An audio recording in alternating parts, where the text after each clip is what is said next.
नमस्कार दोस्तों, मैं हूं राहुल और आप देख रहे हैं मिशन कंपटीशन। तो दोस्तों, कल हमारा वीडियो जो है नहीं आ पाया था। कल का दिन गैप गया है। कल चैनल पर कोई वीडियो अपलोड नहीं हुई है। कल थोड़ी व्यस्तता थी, इस वजह से कोई वीडियो अपलोड नहीं कर पाया, उसके लिए मैं माफ़ी चाहूँगा। चलिए, तो आज से जो हम दोबारा से अपना जो होमवर्क सीरीज हमारा चल रहा था उसको हम कंटिन्यू करेंगे। 4 तारीख को आपको लास्ट होमवर्क मिला था, कल 5 तारीख गैप गया है और आज 6 तारीख से मैं फिर से आपके साथ हाजिर हूँ। तो आप सब जैसा कि जानते हैं, हमारा होमवर्क सीरीज चल रहा है और साथ ही साथ बिहार एसआई और यूपीएसआई के लिए हमारा मॉक टेस्ट भी चल रहा है, वो कंटिन्यू अब चलता रहेगा। देखिए, तो मॉडर्न हिस्ट्री में हमने कंपनी का दिन गवर्नर जनरल को हम कर रहे थे, तो इसी को मैं कंटिन्यू करूंगा क्योंकि अभी इसमें काफ़ी बाकी है। ठीक है, तो पेज नंबर 41 जब आप खोलेंगे तो वहाँ पे लॉर्ड डलहौजी आपको दिखेंगे। तो लॉर्ड डलहौजी के द्वारा किए गए सारे कार्य, उसके द्वारा जो उसके रीजन में जो उसके नेगेटिव पॉइंट्स हैं, पॉजिटिव पॉइंट्स, इन दोनों को तरीके से देखना है। खासकर आपको पॉजिटिव पॉइंट देखना है कि लॉर्ड डलहौजी एक कार्यकाल में क्या क्या अच्छी चीजें, क्या क्या पॉजिटिव चीजें उसने करी है। फिर पेज नंबर 43 पे जब जाओगे तो वहां पे लॉर्ड रिपन आपको दिखेगा। लॉर्ड रिपन से भी रिलेटेड आपको सेम पॉजिटिव चीजें और नेगेटिव चीजें दोनों देखना है। पॉजिटिव पे खासकर ध्यान रखना है ना, लेकिन ऐसा नहीं है नेगेटिव को नेग्लेक्ट कर देना है, पॉजिटिव को ज्यादातर देखना है। तो वहां पे आप 43 में लॉर्ड रिपन कंप्लीट करेंगे। बस रिपन तक आप कंप्लीट करिए, छोड़ देंगे, फिर उसके आगे का हम लोग बाद में देखेंगे। चलिए, पॉलिटी में हम देखते हैं। पॉलिटी में हमारा क्या है? पॉलिटी में आज हम देखेंगे भारत का महान्यायवादी। भारत का महान्यायवादी, इनको कौन रिक्रूट करता है, इनकी क्या क्या शक्तियां हैं, कौन से आर्टिकल के तहत इनको रिक्रूट किया जाता है, संसद में क्या ये बैठ सकते हैं, नहीं बैठ सकते हैं, बैठ सकते हैं तो क्या बोल सकते हैं, सारी डिटेल आपको इस चैप्टर में पढ़नी है। वेरी वेरी इंपॉर्टेंट चैप्टर है ये। ज्योग्राफी में देखेंगे भारतीय कृषि, इंडियन कृषि यानी कि इंडियन फार्मिंग के बारे में हम देखेंगे सब कुछ। ठीक है, तो भारत की कृषि, भारत की मिट्टी हमने पढ़ा, भारत का जलवायु हमने पढ़ा, अब हम भारत की कृषि पढ़ेंगे। तो बेसिकली इंडियन ज्योग्राफी को हम टोटल टैकल करते हुए चल रहे हैं। बहुत इंपॉर्टेंट टॉपिक है ये। ठीक है, भारतीय कृषि से काफी ज्यादा क्वेश्चन आता है। अब देखिए, बायोलॉजी में आज हम देखेंगे पारिस्थितिकी। ठीक है, साइंस में आज हम बायोलॉजी का टॉपिक उठा रहे हैं, इसमें हम देखेंगे पारिस्थितिकी। पारिस्थितिकी में आपको क्या देखना है, पारिस्थितिकी मतलब होता क्या है बेसिकली। तो आपको ये समझना है कि जीव विज्ञान के किस शाखा के अंतर्गत ये पारिस्थितिकी आता है। ठीक है, उसके बाद इसमें क्या देखना है, तो इसमें देखना है कि भू रासायनिक चक्र किसको कहते हैं, है ना, जैविक घटक किसको कहते हैं, उत्पादक और उपभोक्ता कौन है, इसमें प्राथमिक उपभोक्ता कौन होता है, द्वितीय उपभोक्ता कौन होता है, तृतीयक उपभोक्ता कौन है, अपघटक, अजैविक घटक, ये सब कुछ आपको इसमें डिटेल में देखना है। तो ये टॉपिक वेरी वेरी इंपॉर्टेंट है साइंस में, पारिस्थितिकी। करंट अफेयर्स में आज हम देखेंगे सितंबर के 4th वीक का हम टोटल आज करंट अफेयर्स कंप्लीट करेंगे, यानी कि हमारा अगस्त कंप्लीट हो गया और आज सितंबर भी कंप्लीट होता है। तो ये 2 मंथ 2020 से कंप्लीट हो जाते हैं। ठीक है, अब कल से जो हमारा करंट अफेयर चालू होगा तो अब वो सितंबर के बाद से अक्टूबर का हम स्टार्ट करेंगे। तो फ्रेंड्स, ये था 6 जून का होमवर्क। आई होप आप सबने 4 जून का होमवर्क डेफिनेटली करा होगा और कल जो वीडियो नहीं है उसके लिए मैं माफी चाहूंगा। चलिए, अब डिस्कस कर लेते हैं कि आज का कट ऑफ क्या रहने वाला है। देखिए, आज का जो कट ऑफ रहेगा ना, सेट नंबर 9 के लिए, टेस्ट नंबर 9 के लिए, वो जनरल के लिए रहेगा 39, अनरिजर्व जिसको बोलते हैं यूआर। ठीक है, उसके बाद ईबीसी के लिए होगा 36, ओबीसी के लिए भी 36 और एसटी और एससी के लिए 33 होगा। उम्मीद करता हूं आप सब इस कट ऑफ को डेफिनेटली पार करेंगे और डेफिनेटली अपने स्कोर को हमारे साथ साझा करें। नीचे कमेंट करके जरूर अपने अपने स्कोर को बताएं। चलिए, फटाफट से आज का जो ये सेट है स्टार्ट हम करते हैं। तो फ्रेंड्स, अब हम आ गए अपने प्रैक्टिस सेट के ऊपर। ये है हमारा आज का practice set number 9 by mission competition for Bihar and UP SI exams. चलिए, फटाफट से आज का जो ये सेट है हम स्टार्ट करते हैं। तो let me zoom for you first. मैं इसको जूम करता हूँ थोड़ा सा। हाँ जी, चलिए, फर्स्ट क्लास, परफेक्ट। चलिए, फर्स्ट क्वेश्चन हमारा क्या है, राज्य के खर्च पर हज की व्यवस्था करने वाला पहला भारतीय शासक कौन था। देखिए, राज्य के खर्चे पर जो हज की व्यवस्था जिसने करा वो पहला भारतीय शासक कौन था, तो वो था तुगलक, फिरोज शाह तुगलक। बी हमारा एब्सोल्यूट करेक्ट हो जाएगा। 2 देखते हैं, निम्न में से किस सुल्तान ने कुतुब मीनार की 5वीं मंजिल का निर्माण करवाया था। बहुत इंपॉर्टेंट है। देखिए, ये करवाया था फिरोज शाह तुगलक ने। ठीक है, देखिए इसकी नींव किसने डाली थी, तो इसने कुतुबुद्दीन ऐबक ने नींव डाली थी। इल्तुतमिश ने इसको कंप्लीट करवाया था। लेकिन देखिए, कुतुब मीनार की जो 5वीं, 4थी और 5वीं मंजिल जो है, ये आगे चल के भविष्य में मतलब डैमेज हो गई थी। तो इसका जो है ना, इसका निर्माण करवाया और इसका मरम्मत करवाया था। ठीक है, तो इसलिए फिरोज शाह तुगलक और कुतुब मीनार से ये 3 जो शासक है काफी जुड़े हुए हैं। ध्यान रखें, कुतुबुद्दीन ऐबक, इल्तुतमिश और फिरोज शाह तुगलक, इन तीनों का नाम डेफिनेटली याद रखें। 3 नंबर देखते हैं, दिल्ली का वह सुल्तान जिसने अपनी संस्मरक लिखे थे वो कौन था? देखिए वो जो सुल्तान था वो था फिरोज तुगलक, जिसने अपने संस्मरण लिखे थे। ठीक है, 4 नंबर देखते हैं, दिल्ली का कौन सा सुल्तान था जो भारत में नहरों के सबसे बड़े जाल का निर्माण कराने के लिए प्रसिद्ध है? तो वो शासक जिसने भारत में नहरों का सबसे बड़ा जाल बिछाया वो था फिरोज शाह तुगलक। इस बात का ध्यान रखें। क्वेश्चन नंबर 5 देखते हैं, निम्नलिखित में से किस शासक ने दीवाने अमीर कोही विभाग की स्थापना की थी? देखिए वो जो शासक था बलबन अलाउद्दीन खिलजी। थर्ड ऑप्शन है हमारा, देखिए हमारा थर्ड ऑप्शन मोहम्मद बिन तुगलक और फिरोज शाह तुगलक। तो वो जो सुल्तान जिसने दीवाने अमीर कोही विभाग की स्थापना करवाई थी वो सुल्तान था मोहम्मद बिन तुगलक। ऑप्शन नंबर सी हमारा यहाँ पे करेक्ट हो जाएगा। 6 नंबर देखते हैं, तैमूर ने किस सुल्तान के शासनकाल में भारत पर आक्रमण किया था? तो तैमूर ने जो है ना, देखिए ये नसरुद्दीन मोहम्मद के शासनकाल पे तैमूर ने भारत पर इसने आक्रमण किया था। चलिए आगे बढ़ते हैं नेक्स्ट क्वेश्चन की ओर। क्वेश्चन नंबर 7, जौनपुर नगर की स्थापना किसने की थी? देखिए जौनपुर नगर की स्थापना जो है ये करवाया गया था फिरोज शाह तुगलक के द्वारा। बी हमारा यहाँ करेक्ट हो जाएगा। 8 नंबर देखते हैं, दिल्ली के किस सुल्तान ने एक पृथक कृषि विभाग की स्थापना की एवं फसल चक्र की योजना बनवाई? तो वो जो शासक था वो था मोहम्मद बिन तुगलक, जिसने दिल्ली में एक कृषि विभाग की स्थापना करवाई और फसल चक्र की इसने योजना बनवाई थी, मोहम्मद बिन तुगलक। नेक्स्ट देखते हैं क्वेश्चन नंबर 9, बेरोजगारों के सहायतार्थ दिल्ली के निम्नलिखित सुल्तानों में से किसने रोजगार कार्यालय की स्थापना करवाई थी? देखिए रोजगार कार्यालय की जो स्थापना करवाई थी बेरोजगारों के लिए उस समय वो था फिरोज तुगलक। डी हमारा करेक्ट हो जाएगा। तो फिरोज शाह तुगलक ने बेरोजगारों के लिए उस समय रोजगार कार्यालय का स्थापना करवाया था अपने राज्य में। 10 नंबर देखते हैं, दिल्ली सल्तनत के तुगलक वंश का अंतिम शासक निम्नलिखित में से कौन था? तो दिल्ली सल्तनत का तुगलक वंश का जो अंतिम शासक था वो ध्यान रखें इस बात का, वो था नसीरुद्दीन मोहम्मद। सी हमारा करेक्ट हो जाएगा। नसीरुद्दीन मोहम्मद तुगलक वंश का आखिरी शासक था। 11 देखते हैं, 11 में क्या फिरोज तुगलक द्वारा स्थापित दारुल सफा क्या था? देखिए फिरोज तुगलक ने जो दारुल सफा जो इसका एस्टेब्लिशमेंट करवाया था ये एक देखिए खैराती अस्पताल था गरीबों के लिए। बी हमारा करेक्ट हो जाएगा। ये काफी बार पूछा भी गया है तो इसको ध्यान में रखें। 12 नंबर देखते हैं, क्वेश्चन नंबर 12 है, निम्नलिखित में से किस सुल्तान के दरबार में सबसे अधिक गुलाम थे? देखिए वो जो सुल्तान जिसके दरबार में सबसे अधिक गुलाम थे वो था फिरोज शाह तुगलक। डी हमारा यहाँ करेक्ट हो जाएगा। नेक्स्ट देखते हैं 30 नंबर, भारत में सर्वप्रथम सांकेतिक मुद्रा का प्रचलन किसने किया था? तो भारत में सबसे पहले सांकेतिक मुद्रा का प्रचलन जो है ये करा गया था देखिए मोहम्मद बिन तुगलक के द्वारा। डी हमारा सही हो जाएगा। और अगर दुनिया में अगर पूछा जाए कि पेपर मुद्रा का सबसे पहले प्रचलन किसने किया था तो वो किया था चाइना ने। ध्यान रखें इस बात का। चलिए नेक्स्ट देखते हैं क्वेश्चन नंबर 14, होली त्योहार में सार्वजनिक उत्सव में भाग लेने वाला दिल्ली का प्रथम सुल्तान कौन था? तो वो जो सुल्तान था जिसने होली के त्यौहार में सार्वजनिक रूप से उस त्यौहार में भाग लिया था वो सुल्तान था मोहम्मद बिन तुगलक। बी हमारा सही हो जाएगा। 15 नंबर, दिल्ली से दौलताबाद राजधानी के स्थानांतरण का आदेश किसने दिया था?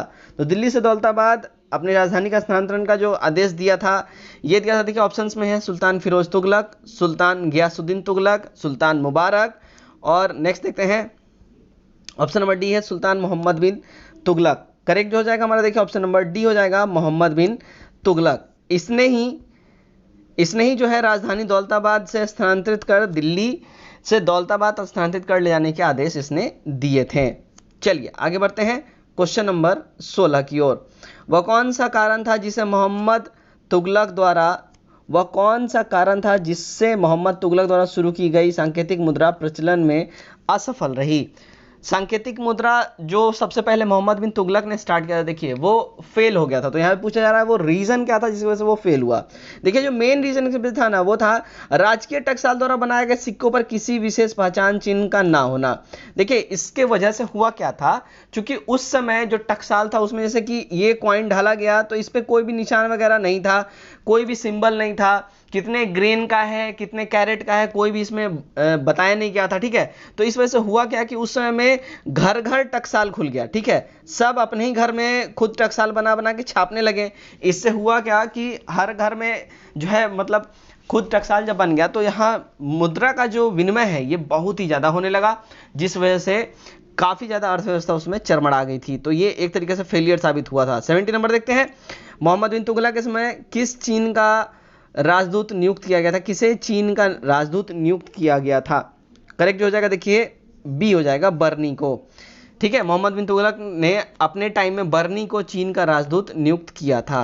18 देखते हैं, इतलाक एक प्रकार की हुंडी जिसकी सहायता से राजकीय सिपाही राज्य के राजस्व अधिकारियों से अपना वेतन प्राप्त करने में समर्थ था कि प्रथा ये किसने चलाई थी? ये जो प्रथा चलाई थी देखिए फिरोज शाह तुगलक के द्वारा चलाई गया था। डी करेक्ट हो जाएगा। 19 नंबर, मोहम्मद बिन तुगलक ने अपनी राजधानी कहाँ बदली थी? तो मोहम्मद बिन तुगलक ने अपनी राजधानी देखिए दिल्ली से ये देवगिरी ले गया था। कहाँ ले गया था? दिल्ली से ये देवगिरी, मोहम्मद बिन तुगलक। बी हमारा सही हो जाएगा। 20 नंबर, किस सुल्तान ने चांदी के सिक्के के स्थान पर तांबे के सिक्के चलाए थे? तो वो जो सुल्तान जिसने चांदी के सिक्के की जगह पर तांबा का सिक्का चलाया था वो था मोहम्मद बिन तुगलक। बी हमारा सही हो जाएगा। 21 नंबर देखते हैं, 21 नंबर हमारा क्या बोल रहा है? देखिए अलाउद्दीन खिलजी के निम्न सेनाध्यक्षों में से कौन सा तुगलक वंश का प्रथम सुल्तान बना? तो जो प्रथम सुल्तान तुगलक वंश का बना, ठीक है, जो अलाउद्दीन खिलजी के सेनाध्यक्षों में से था वो था गाजी मलिक। ए हमारा करेक्ट हो जाएगा। 22, किस वंश के सुल्तानों ने सबसे अधिक समय तक देश में राज किया? तो सबसे अधिक समय तक देश में जो राज किया वो था देखिए तुगलक वंश, सबसे अधिक समय तक इन्होंने देश में राज किया है। 23, दिल्ली सल्तनत का सर्वाधिक विद्वान शासक जो खगोल शास्त्र, गणित एवं आयुर्वेद सहित अनेक विद्याओं में माहिर था, वो कौन विद्वान था? तो वो था मोहम्मद बिन तुगलक। सी हमारा सही हो जाएगा। 24 देखते हैं, अमीर कोही एक नई विभाग किस सुल्तान द्वारा शुरू किया गया था? तो अमीर कोही विभाग जो है ये स्टार्ट किया गया देखिए मोहम्मद बिन तुगलक के द्वारा स्टार्ट किया गया था। सी हमारा यहाँ सही हो जाएगा। 25 देखते हैं, 25 में हमारा मोहम्मद बिन तुगलक अपनी राजधानी दिल्ली से ले आया कहाँ पे? तो मोहम्मद बिन तुगलक अपनी राजधानी दिल्ली से लेके ट्रांसफ़र जो किया था वो दौलताबाद किया था। ए हमारा यहाँ सही हो जाएगा। 26, इब्न बतूता भारत में किसके शासनकाल में आया था? तो इब्ने बतूता जो है भारत में देखिए ऑप्शन है बहलोल लोदी, उसके बाद है फिरोज तुगलक, गयासुद्दीन तुगलक और मोहम्मद बिन तुगलक। देखिए इब्ने बतूता जो भारत में आया था वो आया था मोहम्मद बिन तुगलक के टाइम में। ठीक है, चलिए ध्यान रखें इस बात का। 27 देखते हैं, दिल्ली का सुल्तान जो दान दक्षिणा के बारे में काफ़ी ध्यान रखता था और इसके लिए एक विभाग दीवाने खैरात स्थापित किया था, वो सुल्तान कौन था?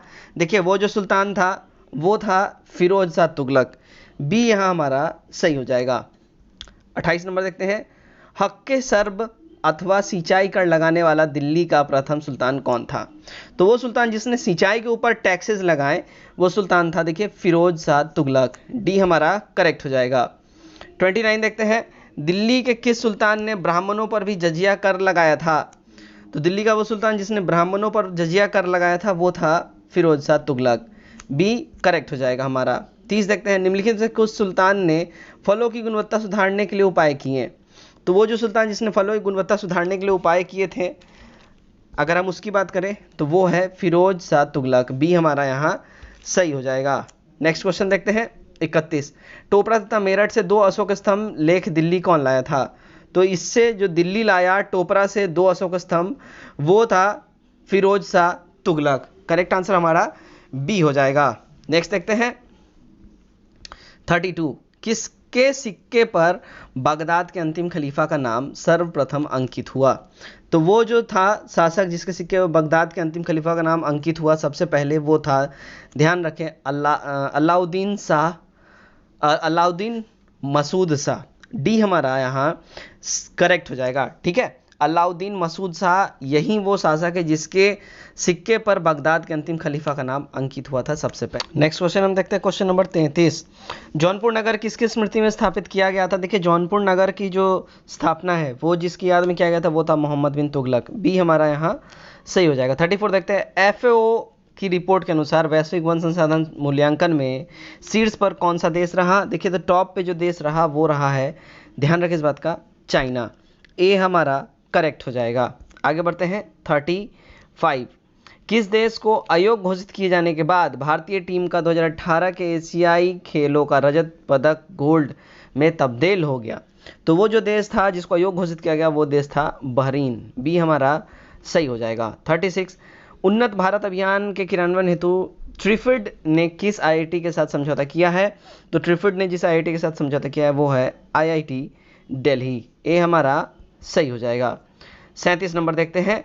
राजस्थान सरकार ने अपने किस शहर में पहले प्लाज्मा बैंक की स्थापना की घोषणा करी है? तो वो जो सिटी है जहां पर पहले प्लाज्मा बैंक स्थापित करेगा राजस्थान सरकार वो है जयपुर। बी हमारा सही हो जाएगा। 38 भारत ने अब तक 60% अक्षय ऊर्जा के लक्ष्य को निर्धारित किया है। तो इसका टारगेट जो है कब तक अचीव करने का इनका लक्ष्य है? तो ये जो है देखिए इनका लक्ष्य जो है 2030 तक 60% अक्षय ऊर्जा को निर्धारित अचीव करने का इन्होंने लक्ष्य निर्धारित किया है। 39 मछली प्रसंस्करण संयंत्रों पर भारत ने जुलाई 2020 में किस देश के साथ समझौता ज्ञापन पर हस्ताक्षर किए हैं? तो ये वो जो देश है जिसके साथ इन्होंने समझौता ज्ञापन पर हस्ताक्षर किए हैं वो है मालदीव्स। ए हमारा यहाँ सही हो जाएगा। 40 नंबर शांताराम बुदना किस राज्य में सिद्ध समुदाय के पहले विधायक बने हैं? तो ये जो है देखिए ये कर्नाटका में सबसे पहले विधायक बने हैं सिद्ध समुदाय के। ठीक है, डी हमारा यहाँ करेक्ट हो जाएगा। 41 देखते हैं। किस तिथि को 160वां आयकर दिवस मनाया गया? तो 160वां आयकर दिवस जिस डेट को मनाया गया वो डेट था देखिए 24 जुलाई। सी हमारा यहाँ करेक्ट हो जाएगा। नेक्स्ट क्वेश्चन नंबर 42 में क्या है? ग्लोबल राइट्स इंडेक्स 2020 में भारत किस स्थान पर रहा? तो भारत का जो स्थान था ग्लोबल राइट्स इंडेक्स, इसमें जो इनका रैंक था वो था स्केल 5। डी हमारा सही हो जाएगा। चलिए 43 देखते हैं। LIC ने पॉलिसी वितरित करने के लिए किस बैंक के साथ समझौता किया है? तो इन्होंने जिस बैंक के साथ समझौता किया है वो बैंक है union bank of India. B हमारा यहाँ करेक्ट हो जाएगा। 44 देखते हैं। राज्यसभा सचिवालय में कर्मचारी कल्याण योजना को किसके नाम पर शुरू किया गया है? तो ये जो स्टार्ट किया गया देखिए ये अरुण जेटली के नाम पे ये जो राज्यसभा में सचिवालय कर्मचारी कल्याण योजना है इसको स्टार्ट किया गया है। सी हमारा यहाँ करेक्ट हो जाएगा। 45 दुनिया के टॉप 50 मोस्ट वैल्यूएबल कंपनीज की लिस्ट में शीर्ष पर कौन सा कंपनी है? तो शीर्ष पर जो कंपनी अगर उसकी हम बात करें वो है सऊदी अरामको। ए हमारा करेक्ट हो जाएगा। 46 हाल ही में जारी द पैंडेमिक सेंचुरी पुस्तक के लेखक कौन है? तो ये जो बुक लिखा गया है ये लिखा गया देखिए मार्क हेनिक्स बॉम के द्वारा। ए हमारा यहाँ सही हो जाएगा। 47 नासा ने ब्रह्मांड के अध्ययन के लिए कौन सा मिशन लॉन्च करने की घोषणा करी है? तो इनके द्वारा जो मिशन लॉन्च किया जाना है उसका जो इन्होंने घोषणा किया है वो है मिशन एस्ट्रोस। सी हमारा यहाँ करेक्ट हो जाएगा, मिशन एस्ट्रोस। आगे बढ़ते हैं। 48 भारतीय नौसेना का सबसे बड़ा सौर ऊर्जा संयंत्र किस राज्य में स्थापित किया गया है? तो ये जो संयंत्र स्थापित किया गया है ये किया गया है देखिए केरल में। सी करेक्ट हो जाएगा। 49 देखते हैं। कौन सा राज्य पशुपालकों से 2 रुपये प्रति किलोग्राम की दर से गाय का गोबर खरीदेगा? तो वो जो राज्य है वो है देखिए छत्तीसगढ़। ये गाय का गोबर पशुपालकों से 2 रुपये प्रति केजी के दर से खरीदेंगे। क्वेश्चन नंबर 50 हम देखते हैं। किस राज्य ने डिजिटल अर्थव्यवस्था मिशन को जो है मंजूरी प्रदान करी है? तो इन्होंने जो मिशन को मंजूरी प्रदान की है वो है कर्नाटक गवर्नमेंट। बी हमारा करेक्ट हो जाएगा। तो फ्रेंड्स ये था हमारा आज का टेस्ट नंबर 9। उम्मीद करता हूँ ये टेस्ट आपको पसंद आया हो, जो कट ऑफ दिया गया था उसको आपने टच किया हो। कमेंट करके अपने स्कोर को डेफिनेटली हमारे साथ शेयर करें और वीडियो अच्छा लगे तो वीडियो को जरूर शेयर करें। चलिए आज के इस वीडियो में इतना ही। Till then take care, bye bye and god bless you all.